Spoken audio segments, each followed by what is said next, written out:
అందరికీ నమస్కారం. ఇవాళ మనతో ప్రముఖ ఆధ్యాత్మికవేత్త, జ్యోతిష్య వాస్తు పండితులు బ్రహ్మశ్రీ ఉమామహేశ్వర గారు మనతో ఉన్నారు. వారితో మాట్లాడదాం. గురుగారు నమస్కారం. గురుగారు, భక్తులు గుళ్ళోకి వెళ్ళి కానుకలు వేస్తూ ఉంటారు. అయితే ఈ కానుకలు వేయడం ద్వారా పుణ్యం వస్తుందా, లేదంటే చక్కగా గుళ్ళో అన్నదానం చేయడం ద్వారా పుణ్యం వస్తుందా? కాస్త వివరించండి గురుగారు. ఇంక అడిగింది గుడ్డు ముందా కోడి ముందా? ఏది ముందు? గుడ్డు లేకపోతే కోడి రాదు, కోడి లేకుండా గుడ్డి రాదు. దానికి క్వశ్చన్కి జవాబు అనేది ఎక్కడా లేదు. కానుకలు వేసినందువల్ల పుణ్యం వస్తుందా, లేకపోతే అన్నదానం చేయడం వల్ల పుణ్యం వస్తుందా? ఒక నిగూఢమైన నిజాన్ని తెలుసుకోవాలి మనం. కానుకలంటే ఏం వేస్తున్నావు నువ్వు? లక్షల రూపాయలు వేస్తున్నావు, చిల్లర డబ్బులు వేస్తున్నావు. అసలు భగవంతుడు రూపాయలు సృష్టించాడా? భగవంతుడు దృష్టిలో రూపాయలు ఉన్నాయా? 500 రూపాయల నోటైనా, 100 రూపాయల నోటైనా, 200 రూపాయల నోటైనా ఒక టిష్యూ పేపర్తో సమానం. అదంతో ఇది అంతే భగవంతుడి దృష్టిలో. భగవంతుడి దగ్గరికి వెళ్ళి ఒక వ్యాపారస్తుడు అంటాడు, మహానుభావ ఏడుకొండల బాబు, వెంకన్న బాబు గోవిందా గోవిందా అనేసి నా వ్యాపారంలో నీకు 2 పైసలు వాటా ఇచ్చేస్తున్నాను అంటాడు. ఈడి జాతక ఫలం బాగుండి, ఈడి గోచారం బాగుండి, గ్రహచారం బాగుండి, ఈడి వ్యాపారం వృద్ధి అయింది. భగవంతుడే నిన్ను వృద్ధి చేయలేదు, ఎట్టి పరిస్థితులు వృద్ధి చేయలేదు. ఈ 2 పైసలు వాటా లెక్కేసి ఇదిగో 4 లక్షలు, సంవత్సరానికి 5 లక్షలు తీసుకొచ్చి ఉండలేస్తారు. డబ్బు ఎందుకు? భగవంతుడికి అవసరం లేదు, డబ్బు ఆయన సృష్టించలేదు. రామదాసు, భక్త రామదాసు రాములు వారిని కొలిచి ఎంతో విధంగా ఉండి, ఆ రోజుల్లో రూపాయలు లేవు, బంగారు నాణెములు. బంగారం భగవంతుడు సృష్టించిందే, భూమిలోంచి వచ్చిందే బంగారం. ఆ యొక్క రామభక్తితో కూడి రామాలయాన్ని చందా చేసి కట్టించాడు గుడి భద్రాచలంలో. ఈ చందా చేస్తే అప్పుడులో కూడా అసూయపరులు, అవినీతి వాళ్ళు అప్పుడు ఉన్నారు, ఎప్పుడూ ఉంటారు. వీళ్ళు మంచివాడు ఉంటే చెడ్డవాడు ఎప్పుడు ఉంటాడు. అలాగే ఒక తానిషా గారి బంధువు ఒకడు మోసం చేసి ఈ యొక్క ఖజానా సొమ్ముని చారణీయకుండా దొంగిలించాడు. ఇదిగో భక్త రామదాసు గుడి కట్టేశాడు నీ డబ్బుతోటి అని చారసాలలో వేశారు. వైరాగ్రామం దగ్గర గ్రామంలో పుట్టినవాడు రామదాసు. భద్రాచల గ్రామం ఎక్కడో ఉంది, భద్రాచలం గురు. ఈయన గోల్కొండలో జైల్లో పెట్టారు. ఎంతో బాధపడ్డాడు, ఎన్నో శిక్షలు అనిపించాడు, ఎంతో బాధపడ్డాడు. ఆఖరికి రాముడిని కూడా నిందించేశాడు. ఎవడబ్బా సొమ్ము అన్ని కులుకుతూ తిరిగేవు రామచంద్ర అని పాట అది కూడా పడిచాడు. ఆ తర్వాత మొత్తం మీద జరిగింది స్టోరీ అంతా మనం చెప్పుకుంటూ చాలా ఉంటుంది. రామదాసు తరపుని రామోజీ, లక్ష్మోజీ అని చెప్పేసి ఇద్దరు వచ్చి రామ మాడలు, బంగారం మాడలు అక్కడ పోసేశారు. అది ధనం కాదు, బంగారం. దానికి రామదాసు విడుదలయ్యాడు. తర్వాత ఏదో జరిగింది.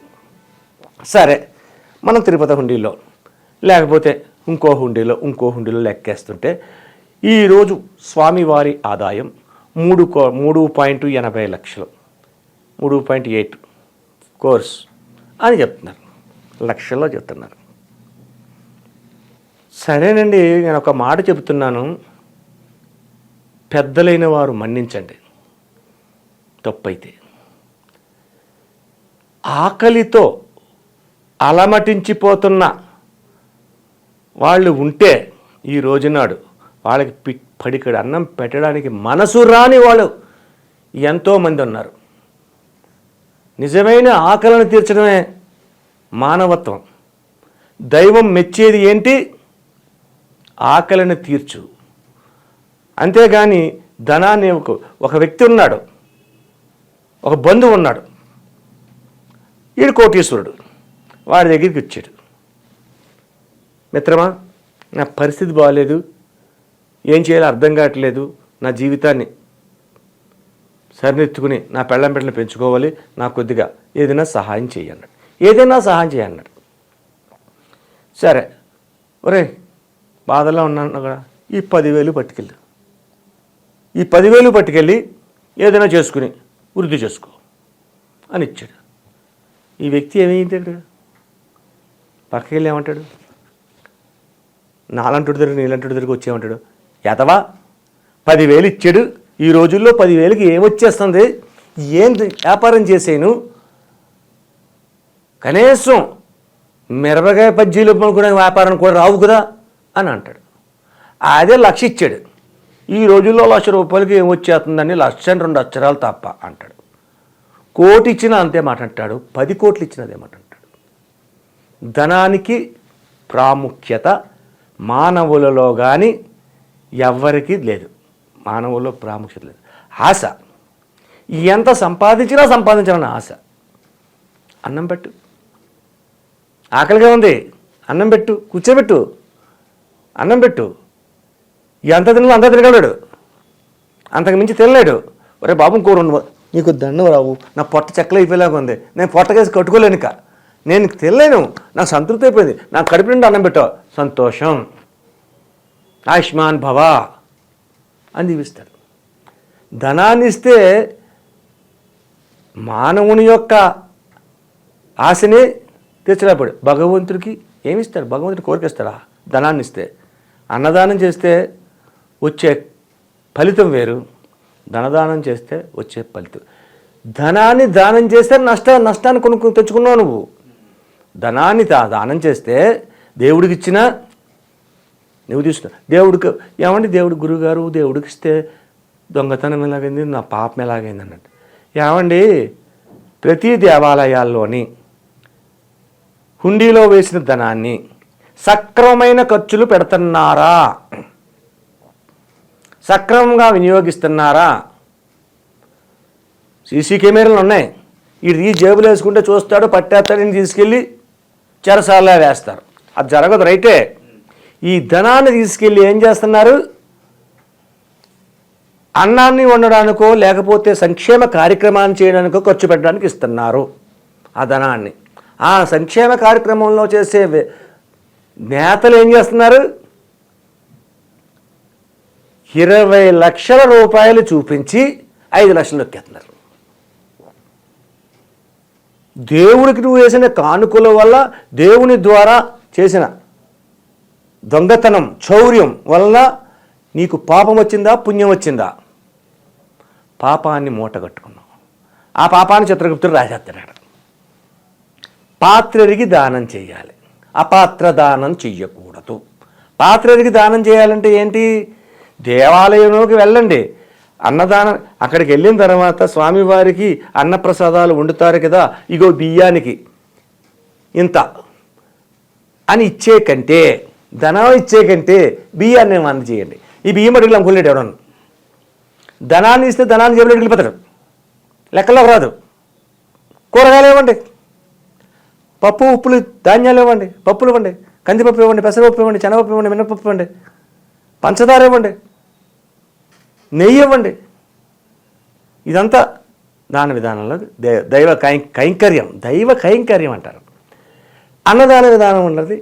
ఆర్తులకు అన్నదానం పెట్టండి, పాత్రలకు దానం చేయండి. అంటే ఒక్క విషయం చెప్తాను ఇక్కడ, ప్రతి వాళ్ళు గమనించవలసిన విషయం. ఎక్కడికో మనం ఏ పాన్ షాప్ దగ్గరికి వెళ్తాం, ఆ పక్కన చిన్న కాఫీ హోటల్ ఉంటుంది, లేదా కాఫీ హోటల్కి వెళ్తాం, అక్కడ నుంచి ఉంటాం, లేదంటే ఏదో తిని బయటకు వస్తూ ఉంటాం. ఎవరో వస్తారు, బాబాయ్ ఆకలేస్తుంది అన్నాడు. బాబాయ్ ఆకలేస్తుంది అనగానే చాలామంది చేస్తున్న పని ఏంటంటే జేబులోంచి ఓ 10 రూపాయలు ఇచ్చారు.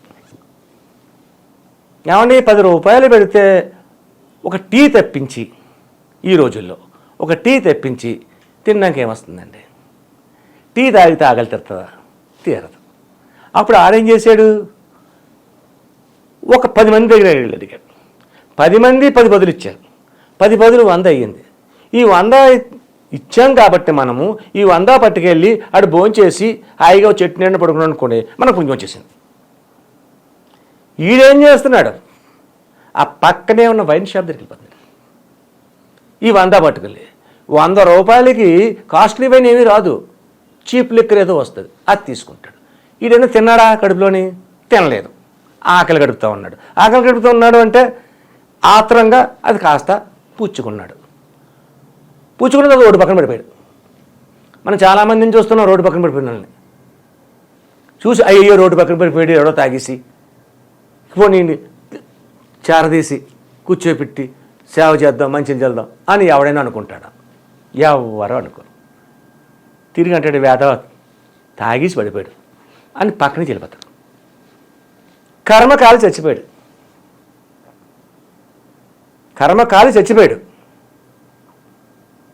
ఈ పాపం ఎవరిది? నువ్వు నేను ఇంకొకరు ఇచ్చిన 10 రూపాయలు ఇచ్చారు కదా, మీరు ఇవ్వకపోతే వాళ్ళు తాగరు కదా.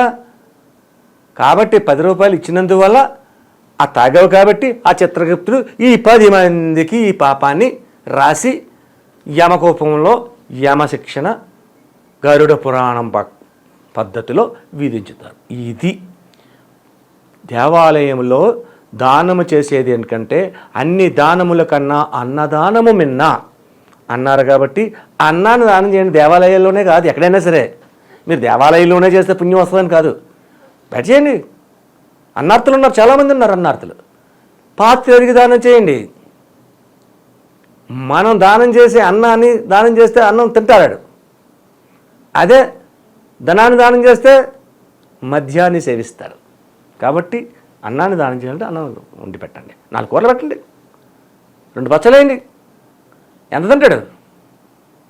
తినగలిగినంత తింటాడు. ఎంతోమంది ఉన్నారు. ఈ అన్నదానం గురించి మరో ఎపిసోడ్లో చెప్పుకుందాం. డబ్బు దానం చేస్తే మంచిదా లేదా అన్నదానం దానం చేస్తే మంచిదా అనే అంశాన్ని చాలా చక్కగా వివరించారు గురుగారు. ధన్యవాదాలు. ఆయుష్మాన్.